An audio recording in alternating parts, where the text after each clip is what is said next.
اعوذ باللہ من الشیطان الرجیم بسم اللہ الرحمن الرحیم اللہم صلی علی سیدنا و مولانا محمد وعلی آلہ وصحبہ وبارک وسلم۔ دین اسلام کے بنیادی مسائل کو سیکھتے ہوئے ہمارا ٹاپک طہارت اور پاکیزگی کے حوالے سے چل رہا ہے۔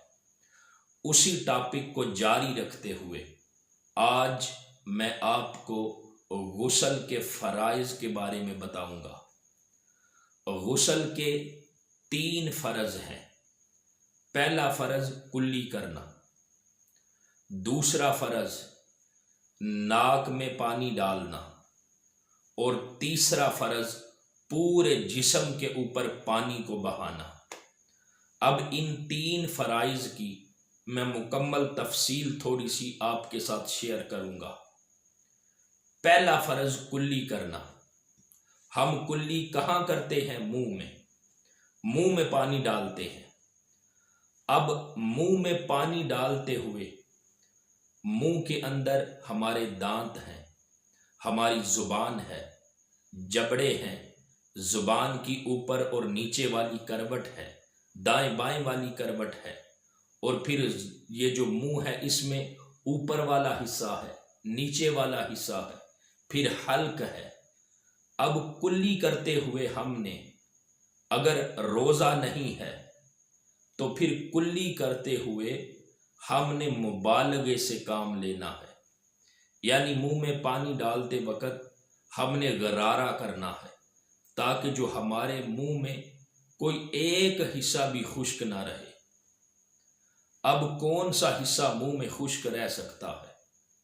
یہ جو ہمارے دانت ہیں، ان دانتوں کے درمیان میں تھوڑا تھوڑا خلا ہے، یہ جو کھڑکیاں ہیں، ان میں جب ہم کوئی کھانا کھاتے ہیں یا بالخصوص کبھی اللہ کی توفیق سے گوشت کھانا نصیب ہو جائے تو اس گوشت کے جو ریشے ہیں وہ ہمارے دانتوں کے خلا میں، یہ جو دانتوں کی کھڑکیاں ہیں، ان میں اٹک جاتے ہیں، اور جب بندہ کلی کرتا ہے تو پھر وہ جو جگہ ہے جہاں پر ریشہ اٹکا ہے وہ خشک رہنے کا اندیشہ رہتا ہے۔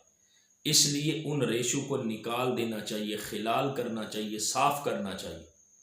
اور پھر جب بندہ کلی کرتا ہے اور اچھی طرح غرارہ کرتا ہے تو پھر کلی کرتے ہوئے ان ہونٹوں سے لے کر حلق تک منہ کا جتنا بھی حصہ ہے اس میں اس انداز میں اور مبالغہ کرتے ہوئے ہم نے کلی کرنی ہے کہ کوئی ایک حصہ بھی منہ کے اندر سے خشک نہ رہے۔ جب ہم اس انداز سے کلی کریں گے تو پھر غسل کا پہلا فرض پورا ہوگا۔ اب دوسرا فرض ہے ناک میں پانی ڈالنا۔ اگر روزہ نہیں ہے تو ناک میں پانی ڈالتے ہوئے بھی ہم نے مبالغے سے کام لینا ہے تاکہ یہ جو نرم ہڈی ہے یہاں تک پانی پہنچ جائے۔ اب کس طرح پانی پہنچے گا؟ اگر ہم ناک میں پانی ڈالتے ہوئے ایسے ہی پانی ڈالیں گے تو اس سے جو پانی ہے وہ نرم ہڈی تک نہیں پہنچے گا۔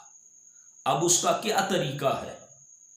اس کا طریقہ یہ ہے کہ جیسے ہم کسی چیز کو جب سونگھتے ہیں تو سونگھتے ہوئے تھوڑا سا سانس لیتے ہوئے اپنی جانب کھینچتے ہیں اندر کی جانب، تو ناک میں پانی ڈالتے ہوئے بھی جیسے ہم چیز کو سونگھتے ہیں تو ہم نے اس انداز میں پانی کو سونگھنا ہے تاکہ سانس تھوڑا سا اندر کھینچیں گے تو پانی خود بخود نرم ہڈی تک پہنچ جائے گا۔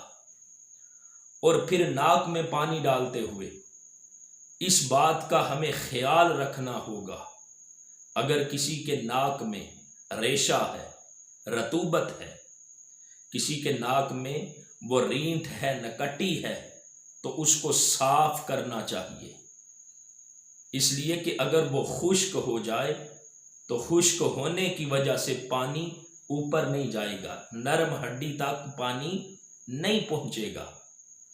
اس لیے ہمیں غسل کا جو دوسرا فرض ہے اس کو پورا کرتے ہوئے دھیان کے ساتھ اور مبالغے کے ساتھ پانی کا استعمال کرنا ہے۔ اور پھر کچھ دوست ایسے بھی ہیں جن کے ناک میں بہت زیادہ بال ہوتے ہیں، اس انداز میں پانی ڈالیں کہ دونوں نتنوں میں جو بال ہیں کوئی ایک بال بھی خشک نہیں رہنا چاہیے۔ اس انداز میں مبالغہ کرتے ہوئے ہم نے غسل کے دوسرے فرض کو پورا کرنا ہے۔ اب غسل کا جو تیسرا فرض ہے وہ یہ ہے کہ سر کے بالوں سے لے کر پاؤں کے تلووں تک ہم نے اس انداز میں پانی بہانا ہے تاکہ ہمارے جسم کا کوئی ایک حصہ بھی خشک نہ رہے۔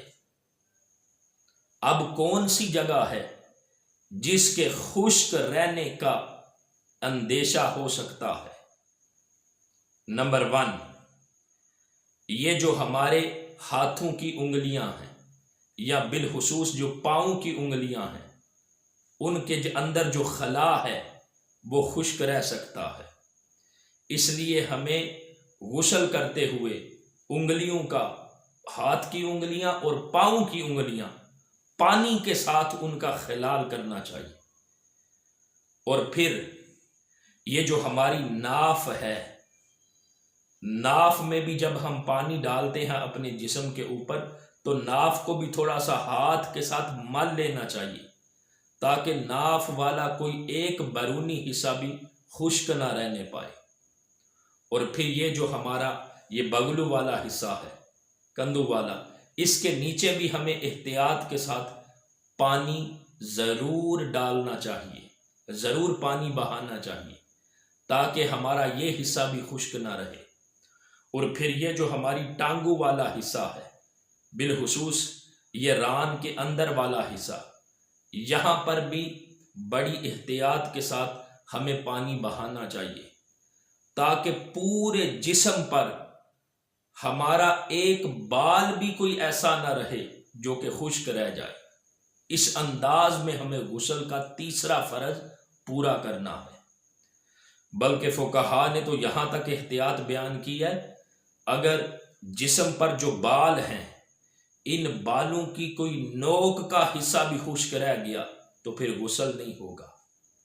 اس لیے ہمیں غسل کرتے ہوئے بڑی احتیاط کے ساتھ کام لینا چاہیے تاکہ جب ہمارے اوپر غسل فرض ہو تو یہ جو 3 فرض ہیں ان کو احتیاط کے ساتھ پورا کرنا چاہیے تاکہ ہمارا جو غسل ہے وہ مکمل ہو جائے۔ اللہ تعالیٰ مجھے اور آپ کو دین اسلام کے بنیادی مسائل سیکھنے کی توفیق عطا فرمائے۔ وما علینا الا البلاغ المبین۔